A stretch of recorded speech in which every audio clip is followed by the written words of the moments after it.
Quem está acompanhando o avivamento lá nos States lá? Quem está acompanhando? Eu vou deixar as broncas pro meio da pregação. Eu ia dar bronca agora.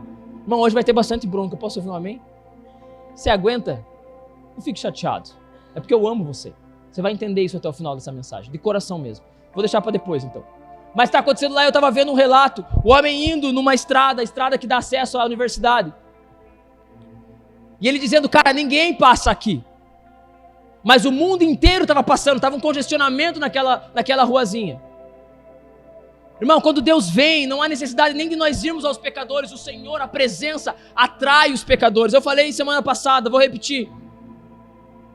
Em Azusa, a história conta que não conseguia ter partidas de futebol em Gales e naquele território que estava tendo o avivamento, porque os jogadores não conseguiam subir ao gramado, eles ficavam no vestiário, prostrados em situação de arrependimento dos pecados, caídos, chorando, só que ninguém estava pregando.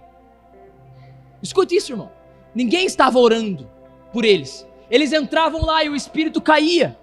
Ô irmão, aqui entre nós, olhe para mim. Você crê nisso? Você acredita nessas coisas? E eles iam até o lugar da presença, o lugar onde aconteciam as reuniões. Ninguém os convidava, ninguém os chamava. John Wesley não chamava ninguém. É o próprio derramar que faz isso. Eu posso ouvir um amém, irmão? Então nós cremos nisso.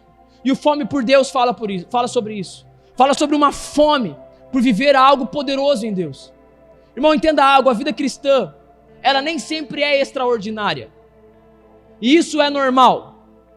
O que eu quero dizer com isso? A vida cristã, por vezes, ela é algo pacato. Ela é algo normal. Onde eu estou crescendo em Deus simplesmente por estar respondendo às disciplinas espirituais, de santificação, de oração, de congregação. E ela nem sempre é algo extraordinário. Às vezes ela é ordinário, é normal. Estou vivendo a vida comum, estou crescendo em Deus. E isso não é pecado, isso não é ruim. Mas eu creio, irmão, que no meio do ordinário, todo crente fervoroso, ele deseja constantemente algo extraordinário, ainda que ele esteja vivendo o ordinário. Você entende isso? Você está vivendo a sua vida comum, talvez você vai trabalhar amanhã, não sei. Mas numa segunda-feira comum você vai trabalhar, você está ali. Isso é de Deus, isso é santo, isso é puro, isso é para a glória de Deus. Posso ouvir um amém? A vida ordinária, ir para casa, assistir uma série com a família, isso é maravilhoso. Isso é de Deus, isso é bênção. Mas todo cristão fervoroso tem que ter no seu coração, enquanto vive isso, eu desejo viver algo extraordinário. Eu desejo viver algo fora do normal, fora do padrão.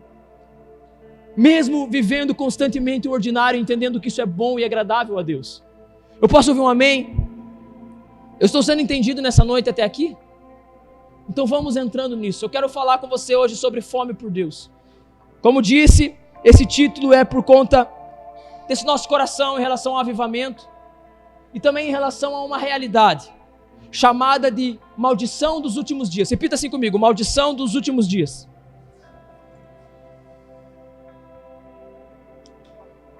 O que é a maldição dos últimos dias? A Bíblia, ela aponta e mostra para nós que nos últimos dias haverá algo que trará falta de fome à igreja de diversas maneiras. E eu queria mostrar para você 3 momentos e 3 causas que trazem a falta da fome.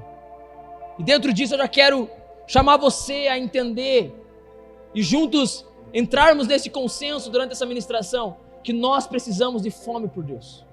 Nós fazemos o fome por Deus porque nós temos um pouco de fome, mas nós também fazemos porque nós não temos fome. Consegue entender esse paradoxo? Ainda que haja em nós fome, nós temos fome porque não temos fome, porque desejamos pouco. E porque a falta de fome, ela é um sintoma de doença. Sim ou não? Você fica doente, qual que é um dos primeiros sintomas que você tem? Falta de apetite. Se você tem filhos pequenos, se a criança começa a rejeitar a comida, não querer comer, você já fica preocupado, algo não está certo, algo não está bom, ele perdeu o apetite, porque isso é sinal de doença. E uma igreja que não tem fome, ela é uma igreja que se mostra doente. Eu posso ouvir um sim, porque um amém não combina com a frase. Sim, né? Concordemos. E por isso, irmão, que nós estamos lutando, trabalhando contra essa maldição dos últimos dias, a maldição da frieza, da apatia espiritual, da doença espiritual. Davi está falando que nós estamos nos últimos dias com toda certeza. Porque os últimos dias começaram lá em Atos capítulo 2, quando Jesus sobe aos céus. 1, na verdade, né? Final do capítulo 1. Ali começou os últimos dias, mas eu também entendo que nós estamos numa fase muito pontual, que precede a vinda do nosso Senhor. Por quê? Porque nós estamos vivendo um grande tempo de falta de fome, um grande tempo de frieza, um grande tempo de apatia. A pandemia escancarou essa realidade, não foi ela que trouxe, ela só mostrou. A pandemia não trouxe frieza, ela mostrou que somos frios. Porque quando fomos tirados da nossa cultura evangélica, nós tivemos dificuldades em ser crente. Sim ou não? Tivemos dificuldades em ser igreja. Digo para você, irmão, boa parte dos irmãos que desviaram na pandemia não foi por culpa da igreja, foi simplesmente por frieza espiritual que já existia. Mas na pandemia isso foi escancarado. Boa parte, não todos, alguns foi de fato. Talvez as nossas fracas estruturas de igreja. Enfim, esse é outro assunto. Mas o que eu quero que você entenda nessa noite, que existe uma maldição dos últimos dias. E ela está agindo e operando entre nós. E nós precisamos lutar contra ela. E o Fome por Deus é essa arma. É essa batalha que nós decidimos travar contra a frieza e a apatia espiritual. E eu queria ler com você, para começar, sobre essa frieza espiritual. Abra a tua Bíblia primeiramente em 1 Timóteo capítulo 4. Cara, vamos ganhar tempo, irmão, não abra nada. Ricardão, vamos nós dois aqui na parceria? Hoje eu tô bem...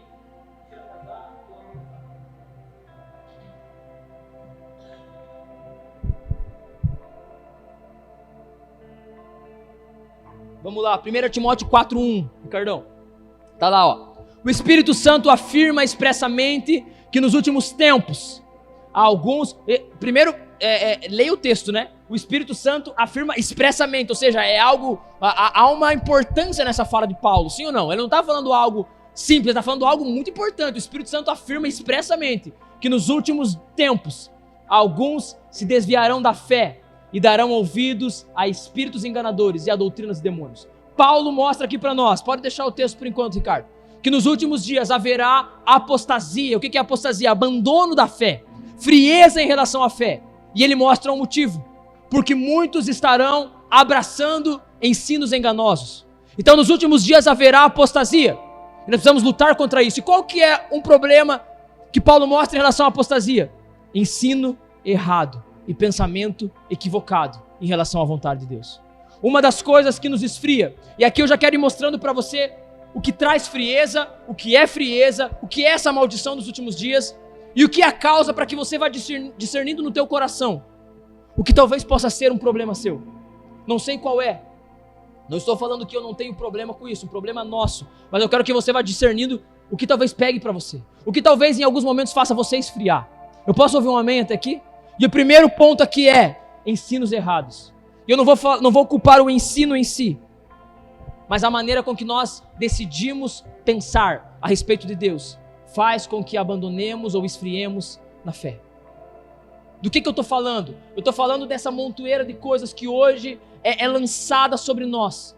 E nós entendemos isso, algumas coisas como certa, ensinos bons, e nós vamos esfriando na fé dentro desses ensinos. Vou dar um exemplo bem básico.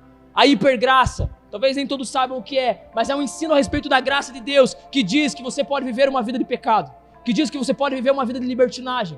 E aí as pessoas elas vão recebendo isso e vão falando, bacana, e elas vão abandonando a fé. Outros ensinos, por exemplo, e aqui eu não falo de maneira cômica, ainda que às vezes pareça, mas aqui é uma coisa bem séria que eu vou falar. Todos os ensinos de coaches que vieram nos últimos anos na igreja. Por que eu não falo? Porque tem a parte cômica, né? Tem coisa que é bizarra, mas tem coisa que é sutil, parece boa, mas ela vai roubando a nossa fé e trazendo sobre nós frieza espiritual. Por que o coach ficou tão grande no meio da igreja? Porque a igreja, ela já está há um tempo fria espiritualmente. Então quando trouxeram algo que foi um pouco melhor do que a palavra, aos olhos de alguém que está frio, a igreja foi abraçando esse pensamento. Por exemplo, as doutrinas coaches, a teologia coach, ela vai sempre fazer você ser alguém que não cresce em Deus, porque Deus trata você como alguém tão especialzinho, bonitinho, né? Já diz um pregador coach que você é o ponto fraco de Deus. Então, Deus não pode. Isso faz com que você... Viu como fica um pouco cômico? Mas não é cômico, irmão. Não pode dar risada, eu não estou criticando a tua risada, porque eu também rio. Mas ao mesmo tempo que é um pouco cômico, é algo sutil, que vai fazendo com que a gente nunca evolua em Deus, cresça em Deus, porque, Deus, né, Deus é tão querido, Deus, eu sou um chuchuzinho de Deus. Eu não estou falando que Deus não te ama, estou falando que Deus não se importa com você. Eu estou falando que essa teologia, ela traz fraqueza na fé e esfriamento espiritual. Por exemplo, o que a teologia coach também faz, ela pega aquilo que o cristão não gosta de assumir que tem, e ela vai de uma maneira mascarada e ela vai trazendo para fora, que é a ganância. E aí ele coloca versículos, palavras, para fazer com que você possa ser ganancioso de maneira, entre aspas, bem aspas, grande, bíblica. Aí você é ganancioso, não, mas olhe, a Bíblia diz que eu sou general, a Bíblia diz que Salomão não sei o quê, não, cara, é ganância pura, irmão. É ganância pura. E isso vai fazendo com que você esfrie na fé pura, na fé genuína, no que é verdadeiro. Eu posso ouvir um amém até aqui? O coach diz para você, vença nesse mundo, seja top e próspero. Só que Jesus diz para você, morra para você mesmo, pegue a sua cruz, negue a sua vida e siga-me. Você vê como existe uma grande diferença? Mas não é bem assim, não, é bem assim mesmo, é bem desse jeitinho. É bem na renúncia mesmo. Não quer dizer que vai ser tudo ruim, não, aí já não é bem por aí. Mas enfim, eu só quero mostrar para você que o primeiro ponto aqui que a Bíblia nos mostra a respeito dessa maldição dos últimos dias são ensinos errados que nós abraçamos. E isso esfria o nosso coração. Tá fazendo sentido até aqui para você? Segundo ponto. Não tá combinado ainda, né? Tem que falar para você qual que é. Mateus 24:12.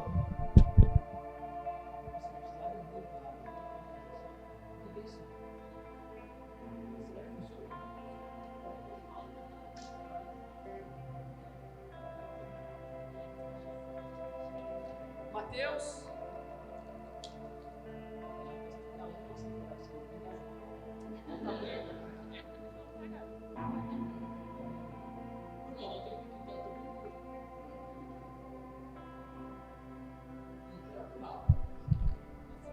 Não, vou me engasgar com o negócio aqui, mano. Vou morrer aqui pregando.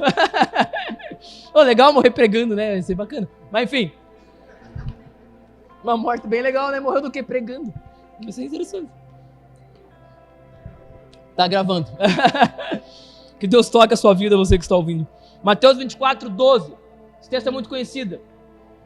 Vamos lá, irmãos.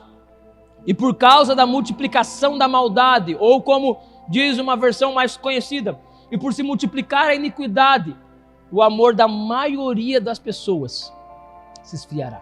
Que amor é esse? Não é o amor, ainda que também seja, mas o principal aqui não é. Pode ser também o amor no que diz respeito à empatia natural do ser humano, né? Não amar o outro, não tratar bem o outro, não se compadecer do outro, a compaixão, a empatia. Ainda que possa falar disso, fala. Mas mais do que isso, Jesus está falando a respeito do amor a Deus, do amar a Deus. E a Bíblia fala que por se multiplicar a iniquidade, haverá frieza no amor. E isso tem acontecido, irmão. Isso tem acontecido. Então o segundo ponto aqui, em relação ao esfriamento de fé, é pecado. Pecado dos outros e pecado meu. E o aumento da iniquidade, a qual toca também a minha vida. Como assim? Por haver tanto pecado, o amor de muitos vai começar e já está começando a se esfriar. Como por exemplo, deixa eu dar um exemplo para você entender. Pecados na igreja. Pastor adulterou, isso vai se multiplicando. E muitas pessoas na igreja, elas vão esfriando o seu coração na fé. Sim ou não? Acontece ou não acontece? Mas mais do que isso, eu acho que isso nem é o ponto principal. Por se multiplicar a iniquidade, muitas vezes eu e você, crentes, cristãos, vamos começando a fazer concessões com o pecado e o nosso coração vai se esfriando. Posso ouvir um amém até aqui?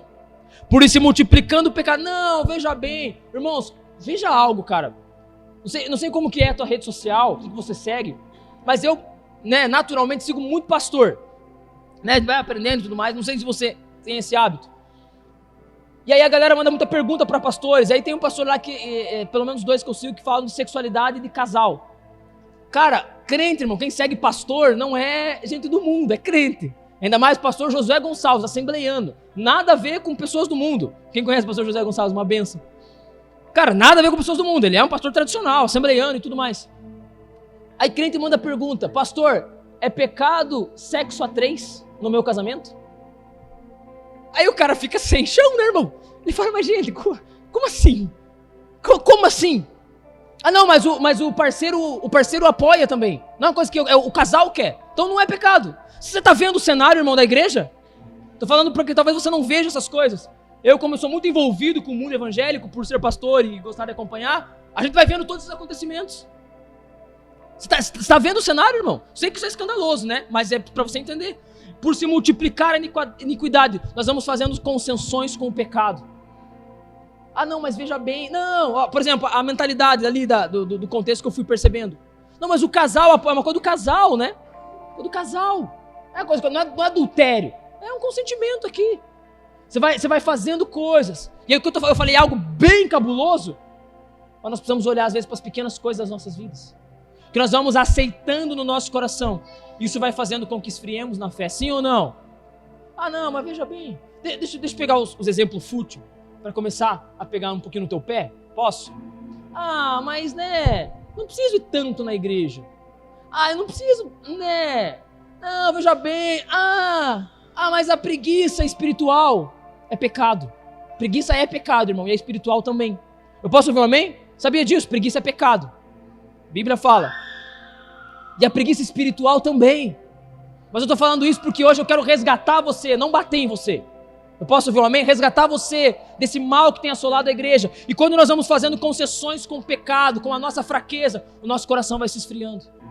Ah não, mas isso aqui não tem nada a ver. Eu ouvi lá o pastor falar que não tem nada a ver. Né? E pá. Alguém está entendendo algo nessa noite? Alguém está conseguindo deixar com que Deus fale ao seu coração nessa noite? Diga amém. Senão daí eu começo de novo.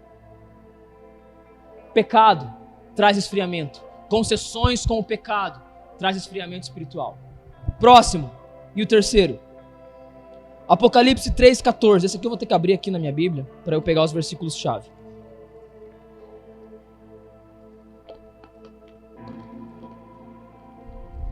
E esse aqui, irmão, é o gancho que eu vou dando continuidade para a mensagem, que talvez seja o ponto que eu mais queria me atentar com você nessa noite.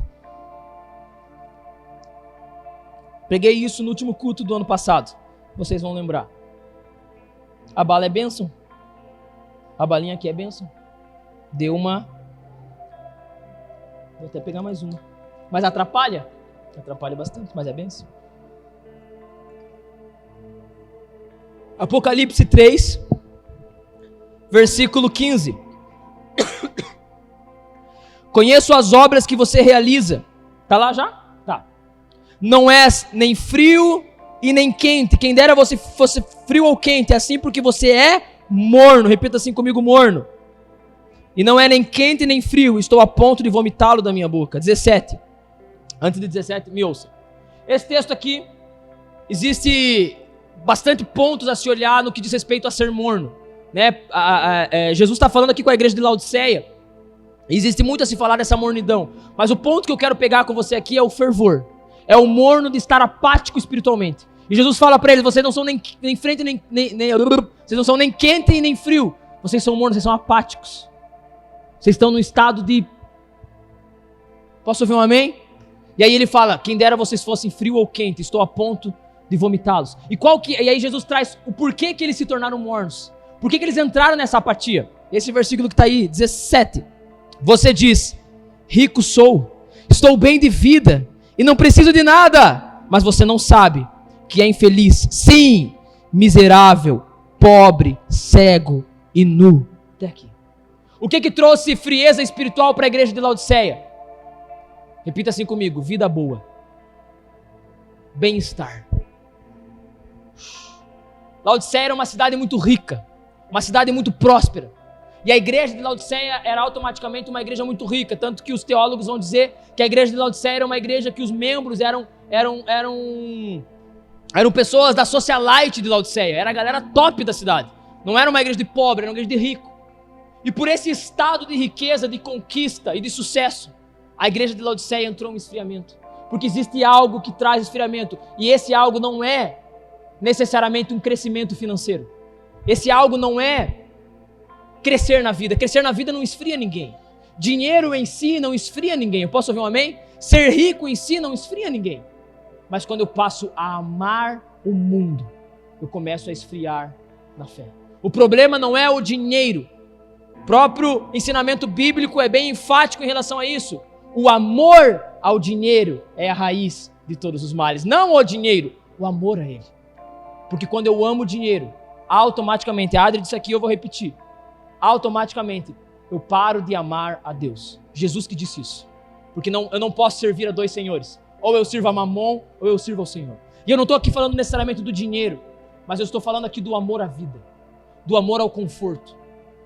Quando eu começo a amar o conforto, eu vivo para viver bem. O objetivo da minha vida é viver bem. Qual que é o teu? Não, eu quero ficar bem. Eu quero ser próspero e ficar bem. Isso traz frieza espiritual. Nossa, Davi. Sim, irmão. Porque o objetivo de um cristão não é conquistar uma vida boa. Ainda que ele possa ter. Ainda que ele possa ter. Ainda que ele possa ter. Esse não é o objetivo da vida de um crente genuíno, de uma fé fervorosa. Posso ouvir um amém? Já vou mostrar aqui para você um exemplo disso. 3 coisas que trazem frieza espiritual, que tocam na maldição dos últimos dias. Primeira dela, qual que era mesmo? Eu esqueci. Ensinos errados, ensinos enganosos. Entendimento errado a respeito das coisas de Deus. Segundo ponto, concessões no pecado. Aceitar pecado, viver uma vida dupla. Também trazem frieza espiritual. E o último, o amor à vida. O que 1 João vai escrever, a soberba da vida e a cobiça dos olhos. Gosto bastante dessa fala do João. A soberba da vida. Sabe o que é a soberba da vida? É o que a teologia coach trouxe. Se você não estiver voando na vida, você é um imprestável, você é um travado. Você precisa destravar. Sim ou não? Se você estiver mal, você não está travado, mas às vezes você está mal por causa de uma fase da sua vida. E às vezes você está mal porque cabe a você estar mal diante de Deus. Ele quis que fosse assim. Existem diversos motivos para estar mal. Você pode estar mal simplesmente porque Deus quis que você estivesse mal. Por isso que Paulo fala, eu aprendi ter e a não ter. Eu aprendi comer muito e comer pouco, ou não comer nada. Eu aprendi ter muito e ter pouco, porque tudo posso naquele que me fortalece. Posso ouvir um amém? Então o amor à vida, o viver pelo conforto da vida, traz a mim frieza espiritual. E eu queria começar agora a entrar com você aqui, entendendo esses 3 pontos. Perguntando para você, do que você tem fome? Porque o que você tem fome vai levar você a algum desses 3 pontos ou não. Porque se você tiver fome por você mesmo, você vai buscar doutrinas que façam com que o que você quer ouvir seja falado. Se você tem fome, ou melhor, se você dá ouvidos à fome da sua carne, porque ela tem fome, você será uma pessoa que andará no pecado e vai esfriar. E se você tem fome da vida, do passageiro, você é alguém que está esfriando, está frio ou vai esfriar na fé, em algum momento. Deu para entender até aqui? Então me deixe te perguntar, irmão, e responda com sinceridade para você. Qual é a sua fome? Você tem fome do quê? Porque fome, irmão, é algo muito forte. Posso ouvir um amém? Fome é algo muito grande. Chegar, por exemplo, 3 horas da tarde e querer comer uma coisinha não é fome, sim ou não? É querer comer alguma coisinha. Agora fome mesmo, é aquela que você comeu ontem e já são 5 horas da tarde e você ainda não conseguiu comer, por causa de alguma coisa da vida. Isso é fome. Quem já teve essa fome? A fome que o Júlio teve, falou comer um pacote de bolacha em questão de segundos quando estava no batalhão. Aquilo era fome. É dessa fome que eu estou falando. A fome, irmão, é algo que faz com que você se gaste em busca de algo. A fome é algo que te faz se esforçar. Eu sou uma pessoa de apetite ruim. Eu não tenho muita fome, então eu não consigo me esforçar para comer. Se tiver fácil de comer, eu como. Se tiver muito difícil, eu penso algumas vezes. Sério mesmo, é assim ou não é? Tá aqui o irmão, cadê o Jonathan? É assim ou não é? Quer que se... Nossa, cara, vou ter que ficar uma meia hora para fazer uma comida? Ah, irmão, eu dou um jeito de às vezes nem comer. Falando sério mesmo. Por isso que assim estou. Pobre, cego e nu. Não, nu não, né? Nu não. Porque a fome exige de você esforço. Fome de verdade. Se estiver ali com a fome de verdade, você vai correr e você vai se movimentar. Você vai gastar energia para comer, para saciar aquilo que toma a tua alma, o teu corpo, os teus desejos, os teus anseios. Eu posso ouvir um amém? Então eu pergunto mais uma vez para você, você tem fome do quê? Pelo que você tem se esforçado? Pelo que você tem vivido? Alguma dessas 3 coisas, desses 3 pontos, eles falam ao teu coração nessa noite e não precisa responder externamente, responda internamente. E dentro disso, eu queria mostrar alguns cenários de fome nas Escrituras. para que possamos nos inspirar em alguns homens que tiveram fome e outros que tiveram ou outro, melhor dizendo, que teve uma fome errada. E que enquanto eu ministro, o Senhor cative o teu coração a ter fome por Ele, a ter desejo por Ele. Então deixa eu falar com você sobre algumas pessoas aqui. Agora eu queria que você abrisse tua Bíblia em Gênesis capítulo 25.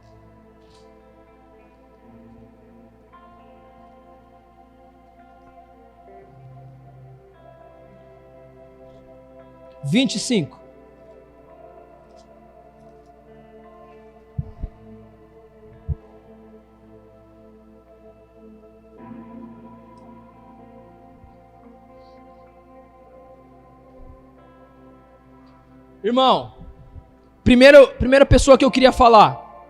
Na verdade eu quero falar de dois irmãos. Se você já abriu aí, você já tem noção de quem é. De dois irmãos.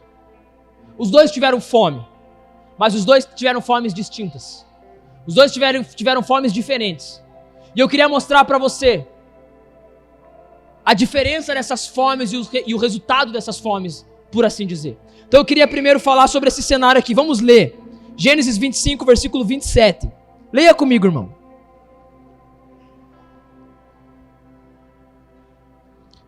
Cresceram os meninos. Esaú tornou-se perito caçador, homem do campo. Jacó, porém, era homem pacato e morava em tendas. 28. Isaque amava Esaú porque saboreava de sua caça. Rebeca, porém, amava Jacó. Jacó tinha feito um ensopado quando Esaú, exausto, veio do campo. E lhe disse: por favor, me deixe comer um pouco dessa coisa vermelha. Essa coisa vermelha aí, pois estou exausto. Por isso lhe deram o nome posteriormente de Edom. Versículo 31. Jacó respondeu: primeiro me venda o seu direito de primogenitura. Ele respondeu: estou morrendo de fome. De que me vale o direito de primogenitura? Repare nisso, irmão. 33. Então Jacó disse: primeiro jure. Esaú jurou e vendeu o seu direito de primogenitura a Jacó. A Jacó deu a Esaú pão e ensopado de lentilhas. Ele comeu e bebeu. Levantou-se e saiu. Assim, Esaú, o que diz aqui? Desprezou o seu direito de primogenitura. Deixa eu tentar ser bem breve com você para que a gente não gaste tanto tempo aqui, dê tempo de terminar. Jacó e Esaú eram filhos de Isaque, amém? Isaque era filho de Abraão. E Abraão foi o cara que Deus chamou de uma terra distante, a terra de Ur dos Caldeus, para fazer de Abraão uma grande nação. Nação qual abençoaria toda a terra. De Abraão sairia, da descendência de Abraão, sairia uma bênção que tocaria toda a terra eternamente. Essa era a promessa que estava sobre Abraão. E posteriormente, como era uma promessa que seria da descendência de Abraão, naturalmente, logicamente, essa bênção, essa promessa tocava a pessoa de Abraão, tocava a pessoa de Isaque e tocava a pessoa do filho de Isaque. E culturalmente falando, do primeiro filho de Isaque. Porque a descendência ela aconteceria, a bênção ela frutificaria a partir do primogênito, porque essa era a maneira que acontecia nesse contexto bíblico aqui. Eu não tenho tempo para falar sobre tudo isso. Mas o que eu quero que você entenda até aqui é que havia uma bênção, uma promessa de bênção eterna de Deus na terra, a partir de uma família, a família de Abraão, a qual esses dois irmãos eram herdeiros. Faz sentido isso para vocês? Conseguem entender? Amém.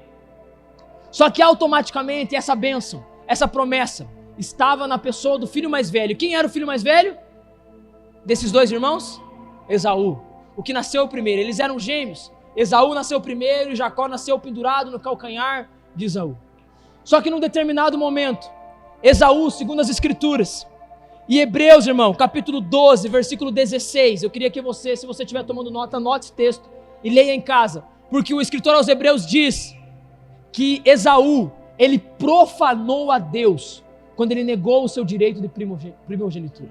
Ele profanou a Deus. Você entende o peso disso? Porque Esaú não ligou para aquilo que estava sobre a vida dele.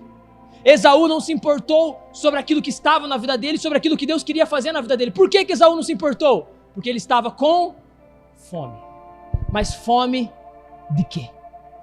Não era fome daquilo que Deus queria e faria na vida de Esaú. Esse assunto ele é um assunto teologicamente bem polêmico, digamos assim. Mas eu não vou entrar nela, porque a Bíblia fala que Deus escolheu a Jacó. Mas eu gosto de acreditar que Deus escolheu Jacó, porque Deus não encontrou em Esaú a fome que precisaria ter. Porque em Esaú havia fome de outra coisa. Em Esaú havia a profanação daquilo que Deus gostaria de fazer. Em Esaú havia o desprezo daquilo que Deus gostaria de fazer. E havia uma fome da carne. Havia uma fome por aquilo que é passageiro. Havia uma fome por aquilo que não é relevante. Havia uma fome por aquilo que passa. Eu posso ouvir um amém até aqui, meus queridos? Esaú trocou a grandeza do que Deus tinha para fazer naquela descendência por um prato de lentilhas, porque ele estava com fome. E o que eu queria raciocinar e refletir com os irmãos essa noite? Quantas vezes, irmãos, nós estamos deixando de viver algo em Deus, algo que nós somos chamados em Deus para viver? E eu não falo de chamado no sentido, aquele chamado específico, sabe? Meu chamado é ser pastor. Não estou falando disso, estou falando do chamado de ser crente. Porque todo crente é alguém que é chamado a viver a glória de Deus na terra. Todo crente, irmão, é chamado para viver aquilo que foi chamado a Abraão. Abençoar todas as famílias da terra. Abençoar a terra a partir de Abraão. E hoje nós somos filhos disso. Nós somos descendentes disso. A partir de Cristo Jesus. Eu posso ouvir um amém? Todos nós crentes somos chamados a isso. Mas quantas vezes nós profanamos Deus? Nós desprezamos o que Deus tem. Simplesmente pela fome da carne. Sim ou não? Irmão, daqui a pouco você vai entender um pouco mais do que Esaú perdeu. Mas a princípio eu quero que você reflita nisso. Quantas vezes nós trocamos o que Deus tem simplesmente pela vontade momentânea, pelo prazer momentâneo? E eu sei que prazer momentâneo remete muitas vezes a pecados que talvez não sejam muito habituais da maioria de nós aqui como crentes genuínos. Pecados sexuais, por exemplo, adultério, coisas do tipo.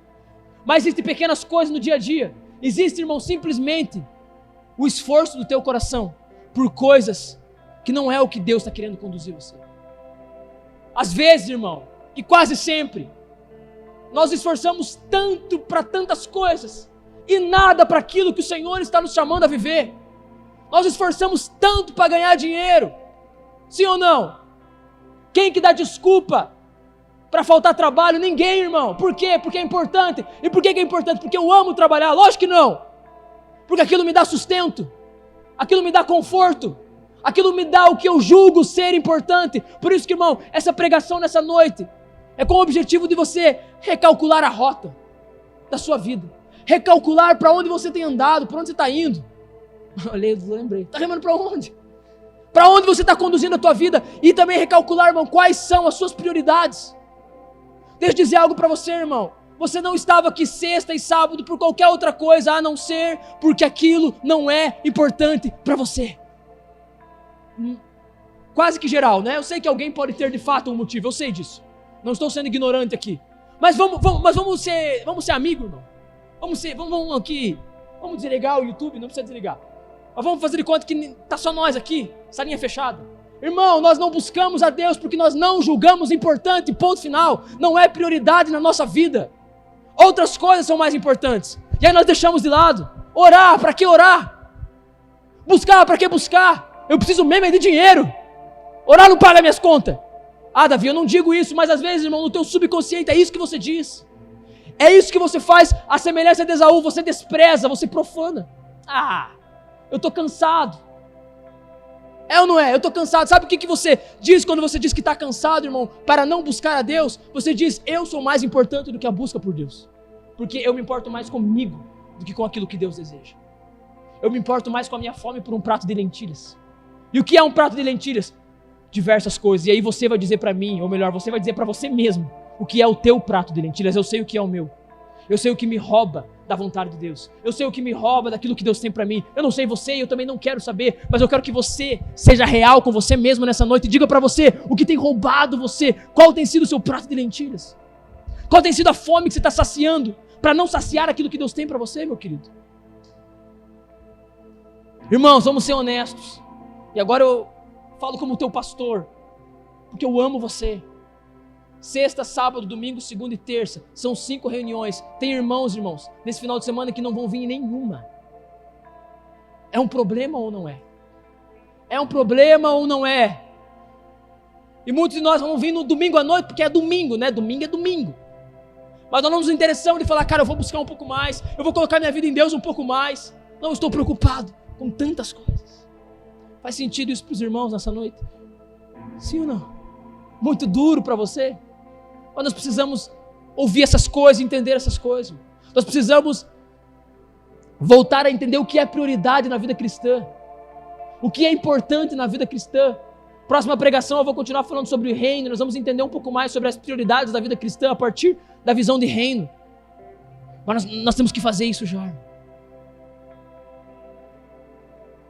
Nós temos que fazer isso agora. Esaú trocou o que Deus tinha por um prato de lentilhas. E muitas vezes nós trocamos por diversos pratos de lentilha. Mas junto agora eu quero seguir. E quero que você vá refletindo essas palavras no seu coração. Mas junto de Esaú, Esaú tinha um irmão. Um irmão que engana ele.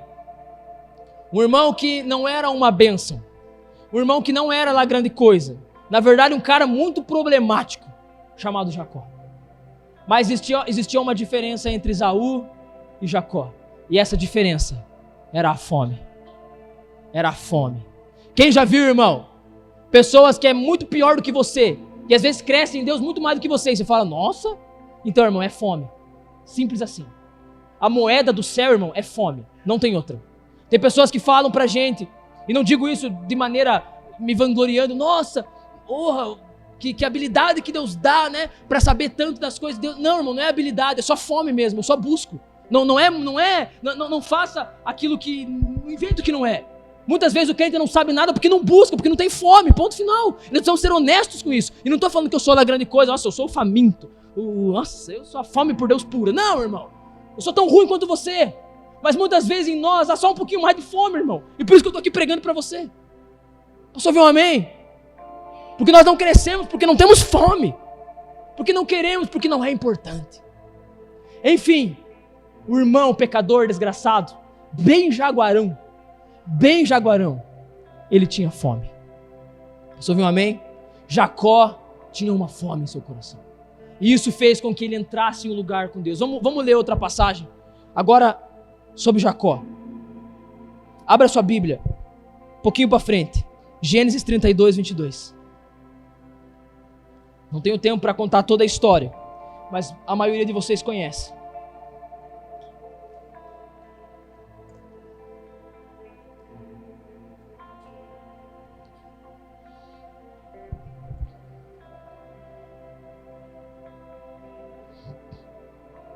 Gênesis 32, 22. Passou-se alguns anos aqui. E está aqui Jacó.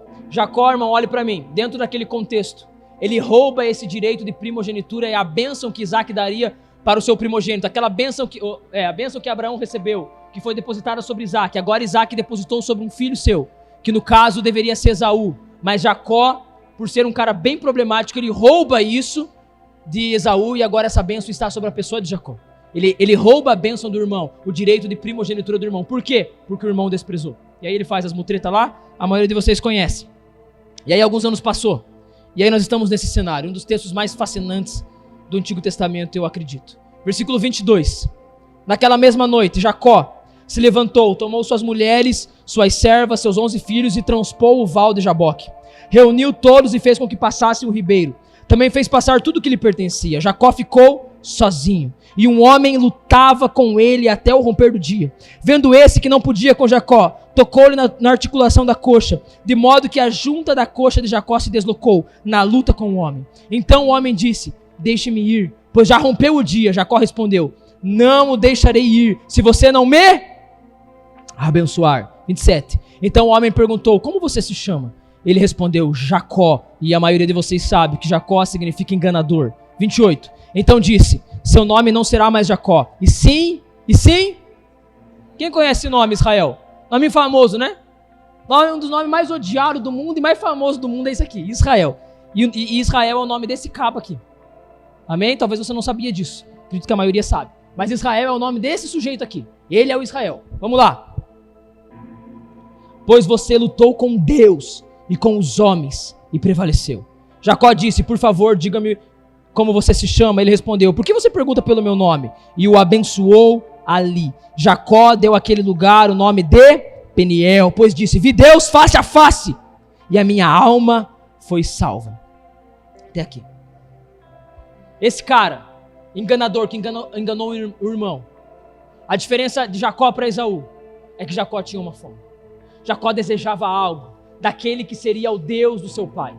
Jacó não conhecia tão bem Deus e no meio da história ele vai conhecendo um pouco mais. Mas ele tinha uma fome por essa realidade. Pela realidade do Deus que abençoou o seu pai Abraão. E aí chega o momento dessa história. O Peniel. E Jacó passa a noite naquele lugar. E ele trava uma luta com um homem que depois nós podemos entender que era o próprio Deus. E esse Deus era a pessoa do Deus encarnado. Ou como a teologia gosta de chamar, do Deus pré-encarnado. Ou seja, Jacó lutou com o tardo Jesus. Que coisa mais magnífica, né, irmão? Jacó saiu na mão com Jesus. Ah, fala sério, irmão, isso é fabuloso. Eles brigaram, irmão, não é luta, irmão, é luta mesmo. Não era truco. 6-2, não, eles estavam na porrada mesmo. Jacó lutou com Jesus, cara. O Cristo pré-encarnado, porque Jesus é a imagem do Deus invisível. Ninguém nunca viu a Deus. Todas as aparições de Deus é na pessoa do Filho. Isso é lindo demais, mas a pregação não é sobre isso. E Jacó luta com Deus ali. E o que Jacó lutava era em busca de algo. Ele fala, cara, eu não vou deixar você sair daqui, porque eu sei que existe algo sobre você. Eu sei que existe algo em toda essa história, com meu pai, com meu irmão, e todo esse negócio aí. E por isso eu não vou deixar você sair daqui, enquanto você não me abençoar. E a igreja evangélica, como a grande habilidade que ela tem, ela estragou o texto fazendo uma música tosca ao quadrado. Jacó se segurou como se Jacó quisesse um carro. Jacó não queria um carro. Jacó não queria uma casa. Deixa eu contar um segredo para você. Jacó era podre de rico. Leia os capítulos anteriores de Gênesis. Jacó passou pela casa de Labão aqui já, né, fez as mutretas com Labão, porque Jacó era bem pilantra, né, ele fez uns esquemas lá, ganhou dinheiro às custas de Labão. Jacó era rico, por isso que ele passa com tudo que ele tinha. Jacó não queria dinheiro. Jacó queria aquilo que ele ainda não tinha tocado. Jacó tinha fome por algo maior. Olhe para mim, não se desatente com os movimentos aí. O pessoal está com as crianças, está tudo certo. Jacó queria algo maior. Jacó queria algo que ele não conseguiu enganando o irmão, porque Isaac abençoou Jacó, o pai abençoou, eu te abençoo, mas Jacó sabia que não era sobre aquela bênção, existia outra bênção, existia um toque exclusivo do próprio Deus na pessoa de Jacó, e era isso que ele queria. Existia uma realidade eterna, e era dentro disso que Jacó queria entrar. Ele foi abençoado pelo pai, a vida estava indo super bem. Dinheiro, bois, conquistas, maravilhoso. Mas ele queria algo que ele não podia construir. Algo que só Deus pode depositar no homem. Alinhar o homem com a eternidade. Era isso que Jacó queria. Diga glória a Deus por isso. E Jacó nessa briga ele fala, cara, eu preciso que você me mude. Porque eu cheguei até aqui como um baita de um enganador. Mas eu quero um toque. Porque eu tenho fome de algo maior. Eu não quero mais tudo que eu vivi até aqui. O que me trouxe até aqui tem muita coisa boa, dinheiro e tal, mas não é sobre isso. Eu quero algo maior. Eu quero que você me mude. Por isso que quando o anjo ou o próprio Deus vai falar com ele, pergunta qual é o seu nome. E você fez um encontro com Deus, né? E você sabe essa história. Jacó responde, meu nome é enganador, mas eu quero algo mais. Ele fala, a partir de agora, eu estou mudando você. Eu estou alinhando você de uma maneira mais profunda com a história do teu pai. Eu estou alinhando você com a história do céu na terra. A partir de agora você será Israel. Você está alinhado com o plano eterno. Porque a partir desse homem, aqui você começa a olhar para a história de maneira mais macro. A partir da fome de Jacó, da transformação que ele tem de Jacó para Israel, ele tem 12 filhos.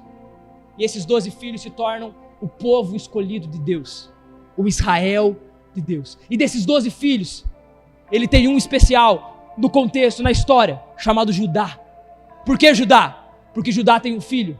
E o filho de Judá tem um filho. E o filho de Judá, do neto de Judá tem um filho. Um filho. Até que nasce da tribo de Judá, do filho de Jacó. Aquele que teve fome transformado, nasce um homem, um nenezinho, em Belém da Judéia, chamado Jesus Cristo.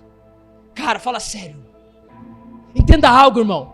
A naturalidade era Esaú, mas Esaú teve fome de um prato de lentilha. Mas agora tem outro cara que tem uma fome maior, ele quer um toque, ele quer uma vida sobrenatural, ele quer andar na glória de Deus, e desse cara nasce o Salvador do mundo, o Filho de Deus, da linhagem dele. Ele abençoa toda a terra na pessoa do Filho Jesus, como prometido a Abraão, porque ele quis algo. Jacó se transformou o povo de Deus, Israel. Isso é poderoso, irmão.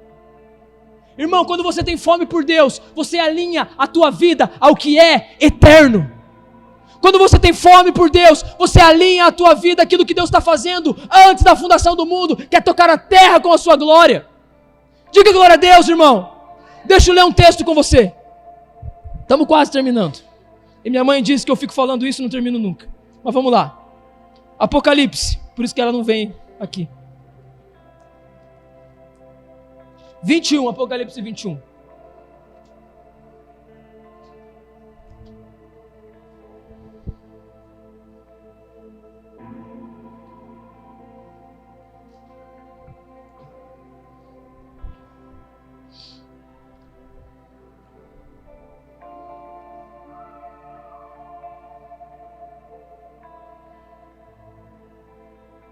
Vamos ler do 9. Vamos ler do 9. Vamos ler do 9. Então veio um dos 7 anjos que tinham as 7 taças cheias dos últimos 7 flagelos e falou comigo dizendo: venha, vou mostrar-lhe a noiva, a esposa do Cordeiro. Ele me levou no espírito a uma grande e elevada montanha e me mostrou a cidade santa, Jerusalém, que descia do céu da parte de Deus, a qual também a glória de Deus, o seu brilho, era semelhante a uma pedra preciosíssima, como pedra de jaspe cristalina. Tinha uma muralha grande e alta, com 12 portões. Junto aos portões, 12 anjos. Sobre os portões estavam escritos nomes, a saber, os nomes das 12 tribos, dos filhos de Jacó. Dos filhos de Jacó. Só que do Jacó que teve fome. Irmão, o Jacó que teve fome. Existe uma cidade que vai descer do céu. E dela vai sair o governo eternamente por toda a terra. Eu vou pregar isso para você na próxima pregação. Posso ouvir um amém? Esteja aqui. Essa cidade tem 12 portas. E nessas 12 portas estão os nomes dos filhos de um cara que teve fome. Um cara que era enganador. E hoje ele é Israel. Você consegue entender isso? Pais que estão aqui. Imagina você ser esse cara. Os nomes dos filhos dele estão escritos eternamente sobre o maior governo que habitará sobre a terra. A Bíblia fala que quando Jesus vier, ele vai ter uma mesa. E muito provavelmente essa mesa fala do seu reinado. E nessa mesa, a Bíblia fala que estarão sentados Abraão, Isaque e Jacó. O Israel. Jacó conseguiu um acesso ao governo eterno de Yeshua sobre a terra. Sabe por quê, irmão? Porque ele teve fome. Porque ele quis algo. O irmão dele não, o irmão dele só quis um prato de lentilha. Você está entendendo, irmão, por que eu pego no teu pé, cara? Diga amém por isso. Você está entendendo por que eu sou chato? E entenda algo, irmão, eu vou ser muito chato com você, cara. Porque ou você vai ter fome, irmão, ou você vai ficar com raiva de mim. Tô falando sério, irmão. Você vai sair daqui, você vai parar de vir porque você vai estar com raiva. O Davi só enche meu saco, porque eu vou encher o teu saco, com o perdão da palavra, até você ter fome, irmão. Porque a fome alinha você ao plano eterno de Deus. A fome tira você de uma vida pacata, de uma vida longe da vontade de Deus e coloca você no que é eterno, no que é poderoso. A fome leva você, irmão, a um lugar sobrenatural, de poder e glória de Deus. E eu quero que você entenda isso nessa noite. E eu oro para que enquanto você ouve essa mensagem, seja despertado fome no teu coração. Seja despertado algo no teu coração. Irmão, a fome por Deus é a moeda que leva você a um lugar.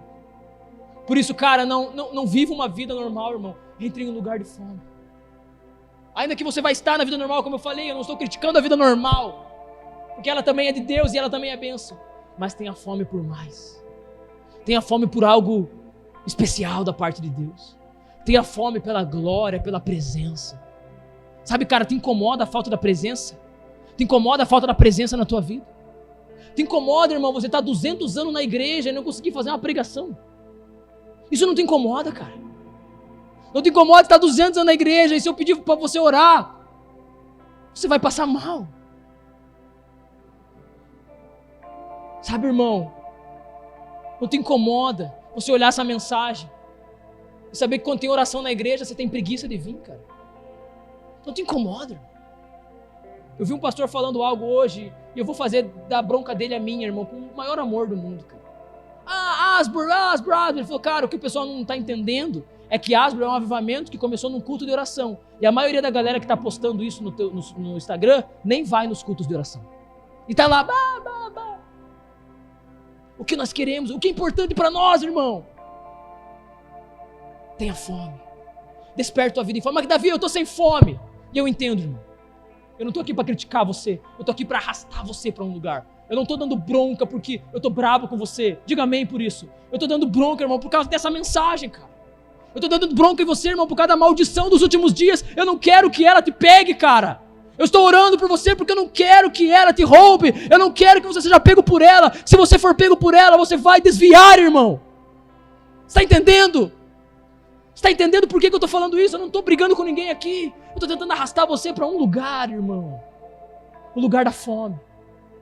Eu queria ter tempo para falar sobre Davi. Eu vou falar.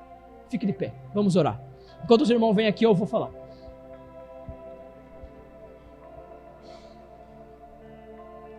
Salmo 132. Leia em casa. Davi, ele faz uma oração. E ele diz assim... Me ouça, irmão, não disperse, em nome de Jesus.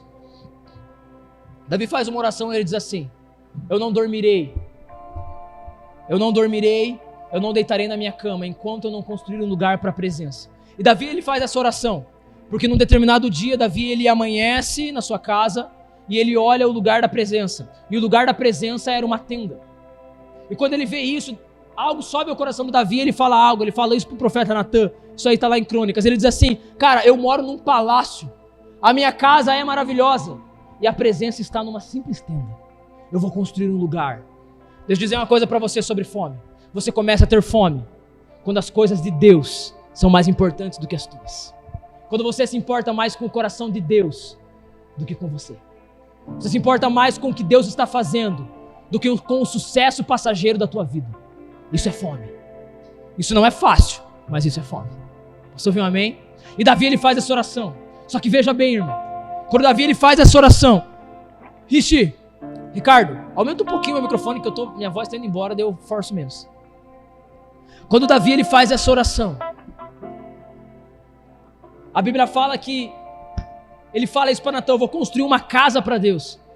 E aí Natan recebe uma mensagem de Deus e fala para Davi, dizendo o seguinte: cara, fala para Davi que Davi não vai construir nada para mim, porque quem vai construir uma casa vai ser eu para Davi, porque da descendência dele vai vir um rei, e esse rei vai governar eternamente. O filho de Davi estará para sempre no trono. Sabe por quê, irmão? Porque Davi teve fome. Ele teve fome de fazer algo para Deus, e Deus falou: não, você não vai fazer nada, sou eu que vou fazer em você por causa da tua fome. De você vai sair o rei, como saiu também de Jacó, agora é de Davi, porque Davi é da tribo de Judá. Consegue entender agora os esquemas? Consegue entender os paranauê?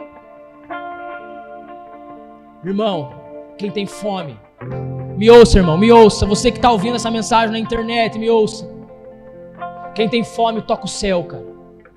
Quem tem fome, toca o céu, irmão. Quem tem fome, toca o céu. Quem tem fome, toca o céu. Você não é o ponto fraco de Deus. Mas quando você tem fome, irmão, você toca Deus, cara. Você mexe com Ele.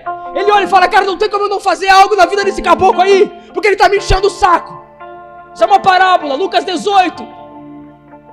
Aquela mulher que vai até aquele juiz Inique e fala: cara, julga a minha causa. Ela tinha fome de justiça. E Jesus, ele diz: em breve eu vou fazer justiça àqueles que clamam de dia e noite e àqueles que têm fome. Porque quando vier o Filho do Homem, será que vai ter fé na terra? Será que vai ter fome? Mas vai ter. O povo buscando. Porque quando tem busca, irmão, porque quando tem fome, o céu é atraído. O céu é atraído a um lugar. Quando você tem fome, irmão, você mexe com a realidade eterna. Você pode gastar a tua vida, irmão, para ter conforto, para ter as coisas. Você vai tocar muito bem essa terra. Mas fome, irmão, toca o céu. Se você for uma pessoa dedicada, irmão, isso não é bênção de Deus, isso é dedicação. Se você for uma pessoa dedicada, acordar cedo, estudar, trabalhar bem, você vai ter uma baita vida, irmão. Mas se você tiver fome, você toca o céu. E você toca o que é eterno. Uma vida bem construída, e eu não estou falando que você não deva fazer isso, mas ela toca o que é passageiro. Mas a fome toca o que é eterno. Você é colocado dentro de uma realidade eterna. A tua vida já não é mais uma vida passageira. A tua vida é uma vida construída pela eternidade, porque você tem fome. Davi, eu estou sem fome.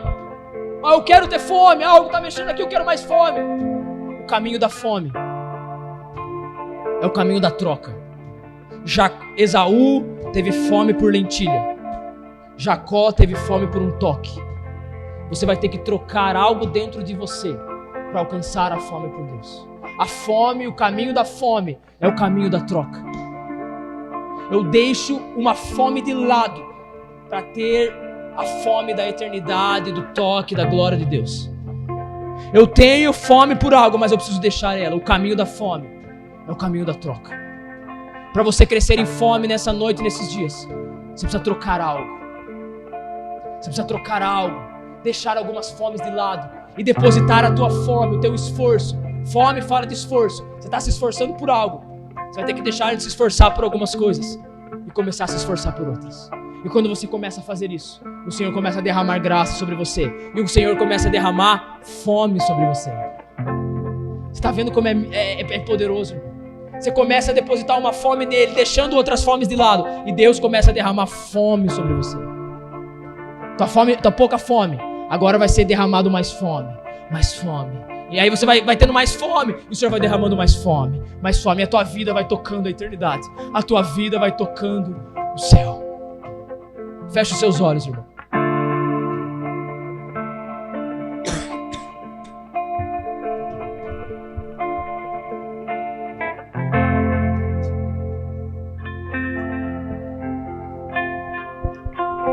A maldição dos últimos dias, ela não vai tocar quem estiver com fome.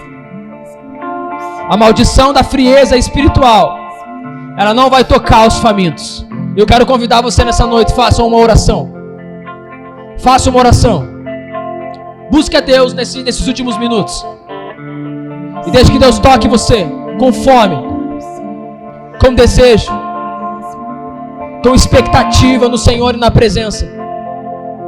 Mude nessa noite em Deus. Mude as suas prioridades. Mude as suas prioridades. Mude as suas prioridades. Por fome. Por fome. Por desejo pelo Senhor e pela presença. Por desejo por um toque. Um desejo pela glória de Deus. Em nome de Jesus. Eu libero, Pai, sobre a tua igreja, sobre os meus irmãos, sobre a minha vida. Fome por Deus nessa noite. Fome por Deus nessa noite. Fome por Deus nessa noite.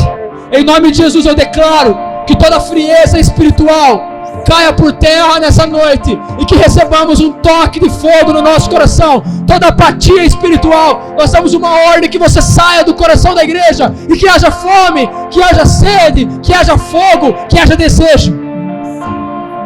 Em nome de Jesus.